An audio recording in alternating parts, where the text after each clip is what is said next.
Welcome to Scanner School. We teach you everything to know about the scanner radio hobby, and today we are doing just that. This is Ask Scanner School Volume 37, also Session 198 of the Scanner School podcast. Hard to believe we are slowly, or quickly at this point, reaching episode number 200. So today I answer your questions, and again, you can find more resources over at our website at scannerschool.com/session 198 for today's podcast episode.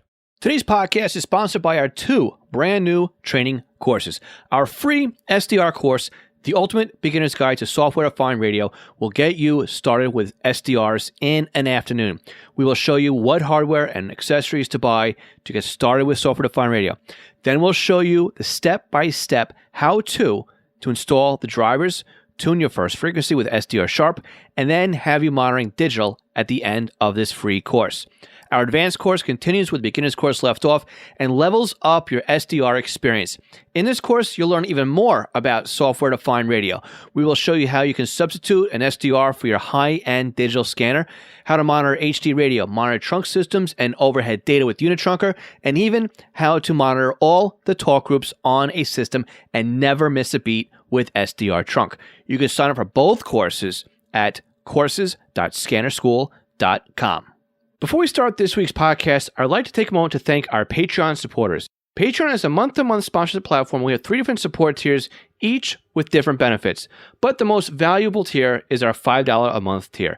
This equates to sponsoring the podcast for about $1 per episode. Now, not only do our $5 Patreon supporters receive the podcast early, but they also receive a commercial-free version of the podcast delivered directly to their podcast player. Some may say that the included Squelchy sticker pack that is mailed to your home is the best benefit of the $5 level, but I think it's the community or the club that is growing at this level. You see, we meet once a month on Zoom, and we have a roundtable discussion about scanning, ask questions, offer advice. Some of the members are answering other people's questions, and we just talk with our fellow Scanner School classmates. This is an exclusive group for our $5 Patreon members. Now, again, if all this wasn't enough at that level, you'll also receive discounts to upcoming Scanner School courses and offerings. Now, you can help support Scanner School by going to www.scannerschool.com/Patreon or www.scannerschool.com/support. Now, I'd like to thank all of our Patreon supporters at all levels, and they are Alan Gonzalez, Arthur Heron, Bill Kay, Brandon Sammons, Brian King, Buzz Gold, Chris Paris, Craig Harper, Dan, Dave Pasco, David C., Danny Crowdy, Ed Walsh, Edward Bramlett, Floyd Goff, Glenn Wright, Greg Johnson, Guy Lee, Jack Haycock, Jacques Berry, James Broxson, James Felling, James Peruta, Jay Reed, Jeff Block, Jeff Chapman, Jeff McLeod, Jenny Taylor, Jim B., Jim Heinrich, John Kordoff, John Keel, John Swinney, John Goldenberg, Ken Newberry, Kenneth Fowler, Kevin Zwicky, Lenny Bauer, Les Stevenson, Lynn Smith, Mark Beebe, Mason Kramer, Michael Gorman, Michael Kroger, Nicholas Stenger, Paul Teal, Randy Cummins, Raymond Hill, Robert Kanzler, Ronnie Bach, Sal Marandola, Terry Weatherford, Tim Mazza, TJ, Todd Glendy, and William Arcand. Now let's start the podcast. Welcome to the Scanner School, a podcast dedicated to the scanner radio hobby. Class is about to begin. Here is your host, Phil Lichtenberger. So welcome to Scanner School. This podcast is here to teach you everything to know about the scanner radio hobby. My name is Phil Lichtenberger, and my amateur radio call sign is W2LIE. Now, as a reminder, I am always looking for more questions to answer on these types of podcast episodes. So if you can go to scannerschool.com/ask. You can submit your questions right now via our SpeakPipe link. You can leave me an email, or if you pick up the phone and dial 516-308-2885, you can leave me a voicemail. Now, if you leave me a voicemail with SpeakPipe or our local number here in the U.S., I'll put you in a running for a free tutoring session. And that's what we have today. We've got 4 voicemails. These are people who are asking their questions in their own words, and I will, of course, be answering them in my own words. But if you want to answer me questions live, again, we've got a tutoring session that we can give to you, or we have a live session on the first Tuesday of every month over on YouTube, Facebook, Twitter, and Instagram. And if you can't catch it live, you can always catch a replay. So make sure you follow us over on YouTube. Click on subscribe. Click on the bell. You know when we go live. And of course, those of you who are Patreon, extra credit or above members, that's right, I said above. There's some extra tiers in Patreon now. Go check that out at scannerschool.com/Patreon, because now we've got exclusive merchandise that we are actually giving you for being a Patreon supporter. Again, we have our extra credit and above session that follows the public one every first Tuesday as well. So with all that now out of the way and all the housekeeping taken care of, let's go on to our very first question of the week. This one comes in from Jim. Jim, it is great to hear you again. And thank you for all your support in the podcast. Really do appreciate it. And I'm really glad I got to answer another one of your questions. So Jim, go ahead. The mic is now yours. And please ask your question. Hello, Phil. This is Jim Peruta calling. I have a question for you. On my SDS200, there's an Ethernet cable on the front, lower right. I've hooked it up and I see that it communicates, but what can I do with that Etherport connection? I know I can program the scanner, but is there any internet connectivity that I can do with this scanner? Looking forward to your answer. Thank you very much for all you do. Jim, that's a great question. So the Ethernet port that's located on the front panel of the SDS200 is kind of a little wacky design there. I know a lot of people wish that was on the back of the radio. I am one of those as well. But really, what can you do with that front Ethernet port? It's mainly there so you can control the scanner with your computer, or you can remote access into the scanner, basically. And what's really nice about it, though, is that, well, is it nice or is it not nice about it? Let's put it this way. The Ethernet port replaces the Wi-Fi adapter that came with the BCD 536HP. So while the 536HP had an external Wi-Fi port that was over the USB connection in the back of the scanner, the SDS200 actually just has Ethernet on the front. So if you do want Wi-Fi, well, you'll have to get an Ethernet to Wi-Fi adapter. I know a lot of people are actually doing that, and it's a really cool way of actually bringing Ethernet over to the SDS200. But in reality, it's just a local connection. The nice thing about it, though, is not only does it allow you to have serial data, such as what the scanner is doing, but it also brings over audio as well. So if you have the scanner on your local home network, you can easily tap into data and voice or data and audio on that scanner. You don't need to actually tie up a audio input port on the back of your computer or your laptop in order to record audio or stream audio or listen remotely with your scanner. So for example, if you use software like ProScan, you used to have to, on other radios, right? You would bring in a serial connector or a USB connector to the radio, and then you would run a line out from the scanner and into a line in or a mic in on your computer, and then you would have to bring in that and associate the pair together. But now what we could do in ProScan is you open up the TCP port, and you can basically say, okay, my scanner is on this TCP port or TCP address on my local LAN. And then the same thing with the audio. It's going to be the same port, and bada bing, bada boom, right? You're all set up. Very simple setup when it comes to that. Of course, again, you can control the scanner, such as you can pause it, you can resume it, you can basically raise and lower the volume, change the squelch, just like you were sitting in front of the scanner, but you can actually do it from software. So imagine maybe a newsroom that has, I don't know, a bank of these things, and they can be set up. Maybe 4 radios are all set up, and they can be plugged into a switch in a network room or something like that. A network room might be a little bit too noisy as far as the RF environment, but you get the idea, right? They can all be set up on your LAN, and you can connect to it. But the other thing that you can do to this, which is a little bit crazy to set up, though, is you can actually plug it directly into your computer over the LAN port. Now, this is going to require you to not only set up the LAN setting in the scanner manually, but you're also going to need to set it up manually in your computer. You basically need to tell it that you don't have a DNS server set up. You need to set up your port, your IP address, basically, and your gateway and your routing table. Was it the routing table? Is the gateway, basically. Your subnet mask is what I was thinking about. So you need to set up your your IP address, your subnet mask, and your gateway. Same on the desktop or your laptop side as well. So it is possible, but it's definitely much easier just to plug it into a router port or something like that, or a switch port on your home network. Now, again, once you've got the computer on your home network, you could be on a laptop in another room. You could be serving this out to the internet using ProScan. The sky is basically the limit when it comes to that. And there's even some other interfaces that are coming out, such as, I believe, Touch Scanner, which also allows you to play around as well. In fact, I have a box sitting right over my shoulder from Touch Scanner, which is basically a heads-up display and a touch interface for the SDS200 that I am getting ready to test. So I haven't gotten there yet, but it was delivered the last week or so, and we'll let you know how that works as well. So again, if you want to set up the firmware upgrades or like that, you still need to use a USB connection on the scanner. But as far as everything else goes, you're good to go on that serial port, or that Ethernet port. So go ahead, give it a shot, and let us know if you are actually using it. Great question, Jim. And there's definitely plenty more hints, tips, and tricks and oddball stuff when it comes to the SDS200. So again, Jim, great question. Thank you so much for asking it.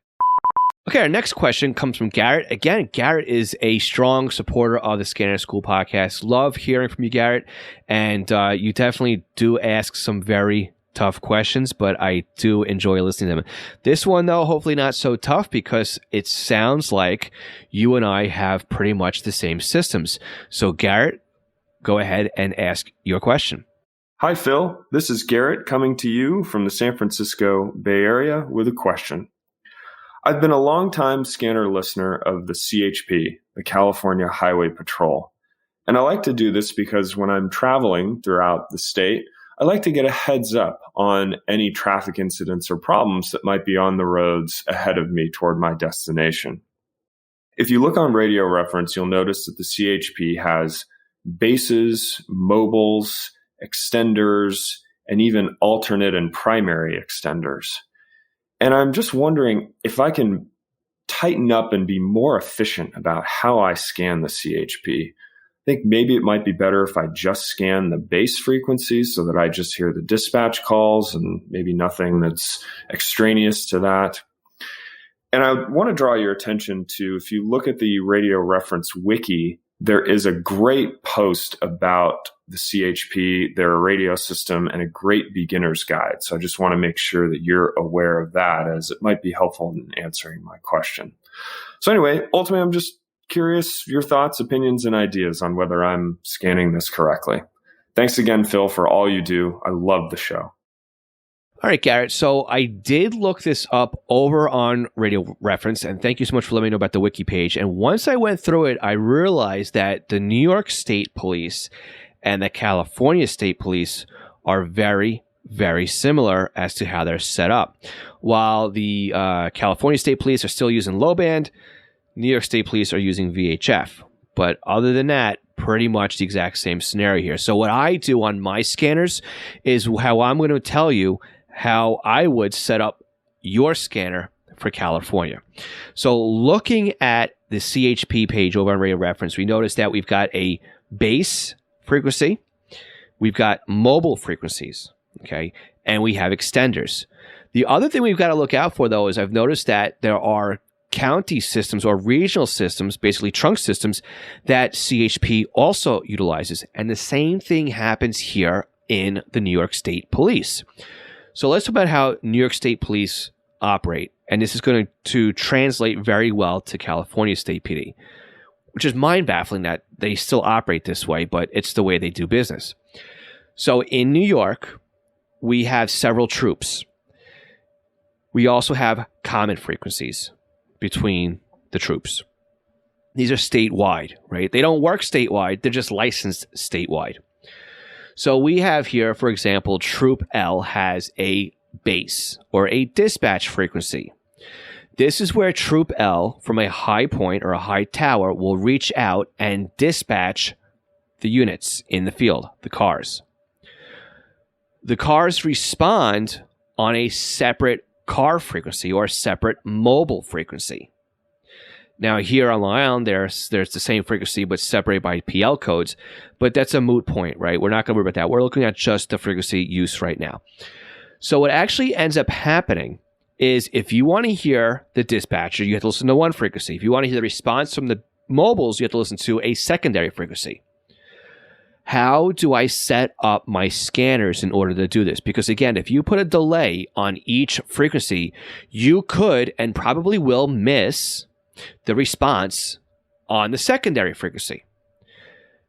And then if you don't set your scanner up to make sure that it's looping back through, you'll completely miss the rest of the conversation while your scanner goes on to scan other things, other banks, other systems, right? So what we want to do is we want to not only make sure that we get off of the transmitting frequency as soon as they dekey so we can get onto the other frequency, but we want to hang around for another 2 or 3 seconds basically in that bank to see what's going on. So what I do is I have a bank set up or a scan list set up, a favorites list set up, whatever you want to say, with a 0 delay time on each frequency, but a 2 to 3 second hold time on that group. So what I'll do is I'll put it in all the dispatch channels and all of the mobile channels, and then I set them up so that they only scan each other. This essentially creates a loop in the scanner before it moves on. Now, if you don't have a radio that has dynamic programming like an SDS 100, 200, a 436, a 536, or even a 325, 996, 396, BCT 15, all those. In other words, if you have a radio that's got a hard-coded bank, what I was doing with those radios as well is I would take all 100 channels in that bank and repeat the mobiles and base stations over and over and over and over and over again to fill the bank. With the idea is hopefully you would catch that transmission somewhere in the beginning of the bank scan, and then you'd have a chance towards the end of the bank scan to pick up the rest of the transmission. It wasn't as good as the dynamic scanning radios, but it did at least help with the success rate of getting those. Then on top of that, you have to worry about the mobile extenders, or do you? See, I wouldn't worry about mobile extenders, and I'm going to explain what those are. So in both New York and in California, there are 700 megahertz mobile extenders. And what that basically is a trunk mounted repeater. That's all it really is. So when the police officer leaves his trooper vehicle, he then doesn't have the mobile radio and the high power to get back to not only to base, but to hear what other units are doing. Imagine this guy is running from his radio, or he's doing a license check, or he's talking to the driver, and something important comes over the air and he's got to respond to it. What the mobile extender allows him to do is basically transmit on a 700 megahertz frequency on their hip.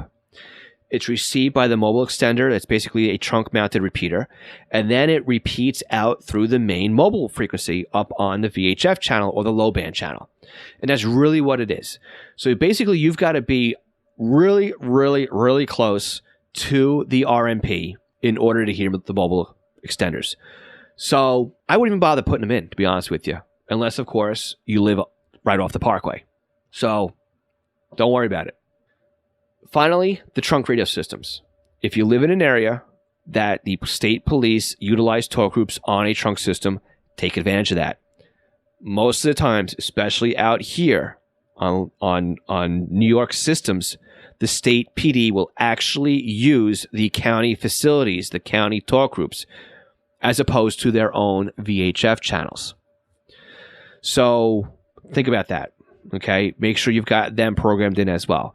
Another thing to note here also on Long Island is we've got a Parkways frequency which operates in simplex, and that is where the both mobile and base operate on the exact same frequency. So we've got duplex set up where we've got one transmit, one receive, two different frequencies, and then we've got a true simplex where both mobile and base use the exact same frequency. They have mobile extenders, and they utilize the trunk radio systems to communicate as well. So there is a lot in there. Like I said, what I would do, exactly how I said I would do it, would be just create a mobile and a base, have them loop through for a little bit with a hold time, leave out the mobile extenders, And then also make sure you've got those trunk systems set up, but not in the same area you've got the delay time. You don't want to hold on that trunk system. The scanner is going to take care of that for you when you put the delay time in that talk group. All right. So really great question, Garrett. I hope that really helps you clear things up and gets you really listening to the California Highway Patrol and have a better success at picking up both sides of the transmission. All right, on the other side of this break, we're going to answer 2 more questions. And as a reminder, for those who are a $3 or above podcast supporter over on Patreon, you don't get this break. So for everyone else, we will catch you after these messages. And for those Patreon supporters who don't get the commercial break, we'll be right back. Did you know there are ways to help support the Scanner School podcast that doesn't take any time or any extra money on your part? If you go to scannerschool.com/support, you will find we have several ways that you can continue to do your online shopping and help support us. We have links to Amazon. If you click on our link before you go to Amazon, anything you buy from there will help support Scanner School. Now, if you're in the market for a brand new scanner, an antenna, other accessories, we have links to Scanner Master, where you can not only purchase a scanner and accessories, but you can also get your radio programmed. And by clicking on our link before you buy, you are helping to support the podcast. Now, if you're in the market for software, we have links to Butel. And if you want something new to you, we also have links to eBay. Again, just go to scannerschool.com/support before you make your purchases, and you are helping to support Scanner School at no additional cost to you. This session of Scanner School is sponsored by East Coast Pagers. Now, East Coast Pagers is one of my online companies, and we are a Unication, Apollo, and Swiss phone dealers serving the North American market. Now, if you're looking for a personal use pager or one for your department, we can get you a quote at the very best prices. So why does a company like East Coast Pagers support Scanner School? I think that every scanner radio user should at least put one pager in their collection of radios. The reason why is very simple. It frees up your scanner to just do scanning, and then you have one radio that's dedicated to your local fire activity. Now, with a pager, you can have voice storage. You can do tone outs. You can keep it silent. You can go back the next day and listen to what you've missed overnight. It's more than you can do with an out-of-the-box scanner. And with today's pagers having multiple frequencies and even having multiple channels in a scan list, like the Unication G1 can do 8 channels in a scan list. It has 64 memory channels, and out of the box, it comes with 11 minutes of stored voice and a desktop charger. The G2s to G5s, they do P25 Phase 1 and Phase 2 in simulcast environments with stored voice, paging on conventional NP25. Oh, and they're upgradable too to DMR Type 1 and Type 2. They are more rugged than today's consumer-based scanners. And with a pager like a Swiss phone S-Quad, you won't even realize you're wearing one. It'll help keep you informed as to what's going on in your neighborhood. So again, eastcoastpagers.com or contact me directly, Phil at eastcoastpagers.com. Do you have a new scanner? You're having problems understanding how it works? Maybe you're new to the entire Home Patrol database of programming and you can't figure out Sentinel. Did you get a new SDR and you're trying to figure out how to install it? Or you want to learn how to use Unitrunker, DSD+, maybe set up a PieAware, or even just make some changes and you don't understand how the system and the equipment works? The podcast might be great for you, but maybe you need a little bit more of one-on-one help with setting something up. I'm available to do just that with you with our private tutoring sessions. You can book me online by going to scannerschool.com/consulting for a 1-hour session. And it's great because we can actually share computer screens remotely, and I can guide you through step by step as if I was sitting right next to you. So again, book me for an hour at scannerschool.com/consulting for your scanner radio one-on-one tutoring session. National Communications Magazine is your personal library of scanner, CB, GMRS, FRS, MURS, and two-way radio articles written by the best minds in the business over the past 3 decades. Your NatCom personal online access account allows you to download the newest issues of America's Hobby Radio magazine, as well as back issues too. So visit natcommag.com to download your free sample issues and sign up today. That's natcommag.com for National Communications Magazine. All right, our next question comes in from Les. Les is up in Canada. And again, Les, I want to thank you so much for being a constant supporter of the podcast. So Les, go ahead and ask your question. Hello, Phil. It's Les Stevens. I have a question for you for Scanner School. First of all, just think any time down the road or years to come that we ever be a scanner made to match SDR dongle. Just wondering, just a curious idea that does the coverage that the SDR dongles will do. Also, I'm having a problem with the 435 scan, the 436 Bearcat scanner. Every once in a while, it'll start going into scan and search, and I can't get it to go to scan only. When it logs in, it keeps going to scan and search. Any ideas? Great questions, Les, especially that second one you got there. So we'll get to that search and scan in just 1 second, but will there be any scanners out there that will work like an SDR? So the SDS100 and the SDS200 is basically built around an SDR platform, which is how it works and why it works well in simulcast. And that it's a little bit different with the filterings, and it doesn't work so well when you are close to a signal. And there's a lot of different issues with that SDS100 and SDS200 because of its back end. It's SDS, or it's SDR, I guess you could say fork, right, is how it's working there. And that's really where the SDS comes from, right? It's a software digital scanner, maybe it stands for. I don't know what exactly it stands for, but software defined scanner, that's probably what it stands for. So there we go with that one. But are there scanners built around an SDS? Well, there is software out there that, obviously makes your SDR work like a scanner, such as OP25, Trunk SDR, SDR Sharp, SDR++, SDR Uno, SDR Console, HDSDR, right? DSD Plus, Unitrunker, right? But what about the actual hardware that works like one? Something you could look at too is P25 RX by Bluetail Technologies. That is pretty much an SDR in a case that you would pre-program up using your computer, which is going to be set up something similar to EasyScan, and then you would then use that module to scan, and again, built around an SDR. I think that's an early stage of what is to come. Again, I strongly have a feeling, and I have nothing to prove this otherwise, but there's going to be something out there based on an SDR that is going to shake the scanner radio market. That is just the natural progression of where I see the hobby going.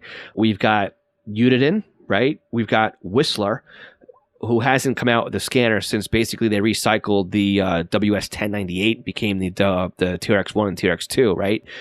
The TRX 100, 200, that went away. They just couldn't keep it going. But somebody's going to come out with something. I don't know who it's going to be. It could be some guy in his garage working like Apple and, something like that. But there will be, you mark my words, there will be an SDR flavored scanner coming out. And again, if somebody's working on one and they've got a Kickstarter set up somewhere, I'll back it. I would love to see something like going. And it would be really cool to see. Will it have name recognition and all this other stuff? I mean, it could be that the Bluetail Technologies is starting. This is Rev 1 possibly, right? I don't really know, but it's definitely really cool to find out where they might be in a year or 5 from now. That's for sure. And I'm looking right now over at the Bluetail Technologies webpage, and unfortunately, last few since you're up in Canada, it says it only ships to USA right now. So you'd have to get a PO box over in the States or find somebody to ship it up to you, I guess. But yeah, that's a first thing to look at here. But again, the Bluetail Technologies box is basically P25 Phase 1, Phase 2, TDMA control channels, which was one of the very first units to actually support the brand new P25 TDMA control channel. It does DMR Connect Plus as well. So there's a lot here, and you guys can go grab it right online over at bluetailtechnologies.com. I don't have one of these yet. It's definitely on my wish list. And once I get one, though, we'll definitely do a thorough review on our YouTube channel and also for the podcast episodes. To answer your second question, no less, about search with scan on the BCD436 HP. So you can actually set the search with scan on if you go to your select list to monitor. So I'm going to do it right now and we'll walk you through it. So I've got my BCD436 in my hand, and as I'm stalling is because I'm powering it up right now. And what we're going to do is we're going to go into menu, And then we go into set scan selection. We're going to scroll down to select list to monitor. And the second one down is called search with scan. Make sure that is turned off. Okay. Now, the other thing we want to remember, though, is there's two places to turn lists off and on. There's the main menu like this, the GUI, but you can also map this to keys. So make sure you didn't set a scan selection key to a group key. What you also want to look at, too, is when you go into basically your search for ... window, make sure you come in here and you click on set edit custom. And then pick the custom you want. And you can also scroll down to, there is at the very bottom, search with scan. Make sure you set the avoid on there to permanent avoid for each one of those groups. That'll actually lock that out as well. And also you can really turn them off as well by going to search for, again, ... search with scan, set avoid, and just set that to permanent avoid. And you'll permanent avoid all those as well. So there's a lot in there that we can turn off and turn on and how to get in there. But make sure you've got them in there. And again, the search keys on the front, right? If you hit function 1, function 2, function 3, those are also fast search keys. So make sure you didn't toggle them off and on also. So you can also map those into the search close call options. So several different ways you can go in there and do it. I know it could be a pain in the neck, can be quite a bit of a nuisance. So just make sure that you've got them disabled that way, and that should definitely clear that up for you. Again, Les, thank you so much for being a support. Hope things are well up there in Canada, and I'm sure we'll talk soon. All right, we got one more question in this week, and it comes from Bill. Bill, go ahead and ask your question. Hi, Phil. Bill Sawyer here. Have a question. I'm moving to a county in rural Tennessee that just had their police radio system shut down. I don't know the details of what failed, but I know it's pretty much catastrophic. At the same time, there's a sheriff's countywide that is straight analog. The police was straight analog. And of course, we have the Tennessee Authority, which is P25. So I read something that I thought was interesting.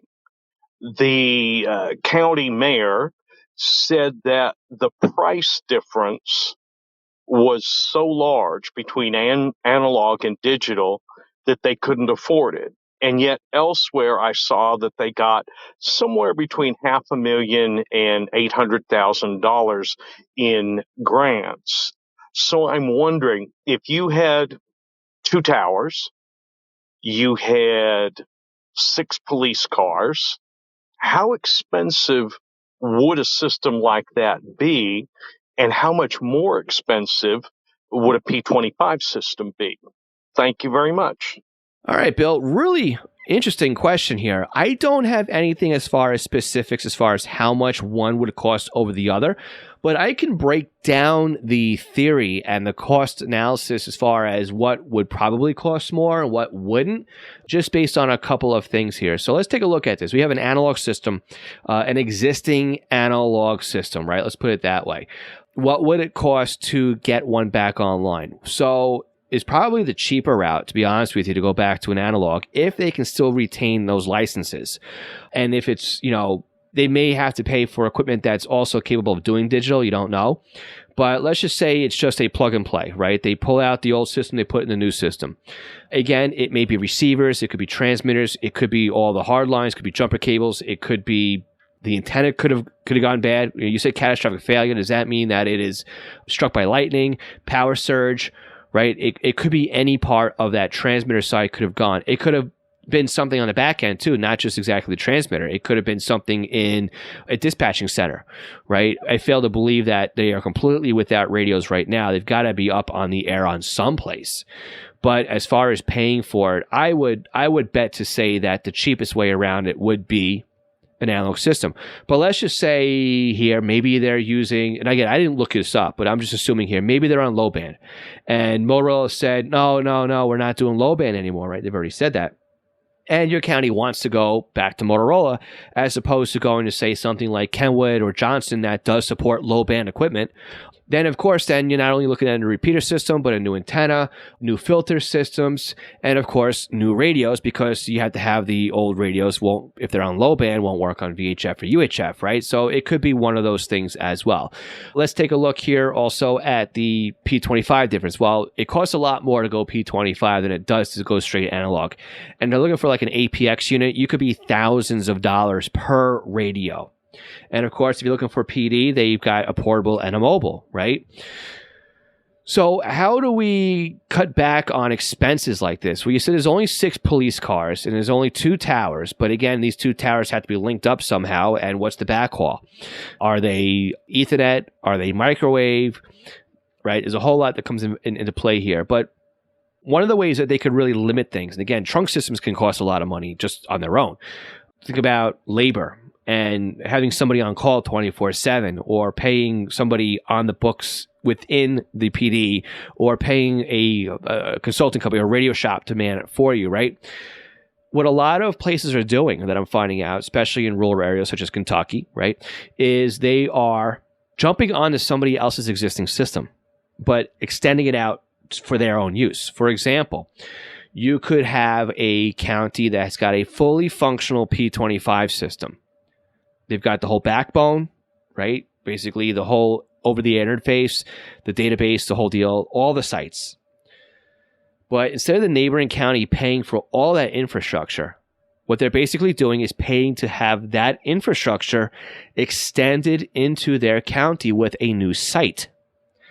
Now, the original backbone now extends into a neighboring county. The first county can now travel into the second county and still use their radios now. And the secondary county has basically the discounted expense of getting on the air, because all that back-end hard stuff is already in place, paid for. I'm sure they're going to pay a leasing service to the primary county, but it's a lot less to get on there. So again, I don't really know what the cost is to build out one of these systems. I would think in the neighborhood of $800,000 would be about what it would cost. But again, I don't really know. And again, there's going to be years of testing on this as well. Pretty big build out. There's a lot of, it's not just the 2 sites. There's also receiver sites and areas that they're going to need coverage in. And it ends up being a lot of a pain in the neck to do that. So I'm curious to know what they're doing to get back on the air right now, Bill, as opposed, because I know they're not just off the air for good. This could also be an indicator that they're going to just jump onto a leased system. Again, a system like like a two-way radio shop has their own DMR network, and they're just going to jump on there, like with the rest of the bus companies, the new oil delivery companies, and stuff like that. This also could be an indicator they want to just jump on FirstNet. Again, FirstNet is a prime example of what it was built for, just like this, right? Get public safety onto a network without them having their own network. So they do have options. It could be, again, that the mayor, he understands things, but he understands things just enough to be dangerous and speak publicly about them.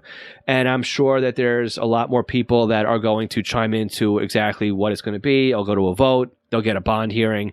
You said they already do have a bond, but I'd love to know what else they have planned and up their sleeve on this one. It sounds like there's a lot more to be determined here as far as everything else goes. But again, what I would think would be the cheapest way into it, to sum this one up, I would think jumping right back on the old analog frequencies would probably be the cheapest way to get onto it. Most expensive way would be to build a whole P25 trunking infrastructure. Next cheapest way would be to basically extend out a neighboring county's P25 system into their own county.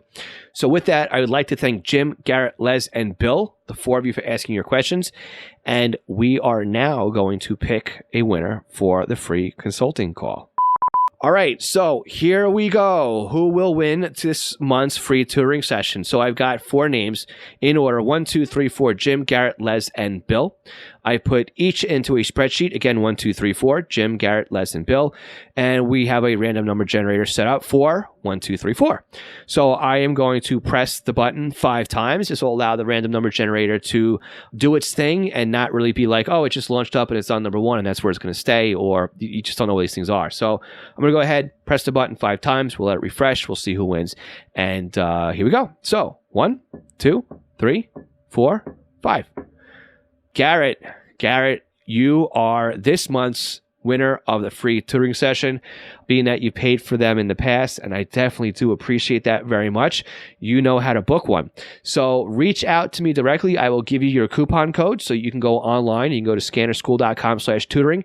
You can put in your coupon code that I will give you, and you can book your free tutoring session for the month. Again, I want to thank Jim, Garrett, Les, and Bill for asking your questions.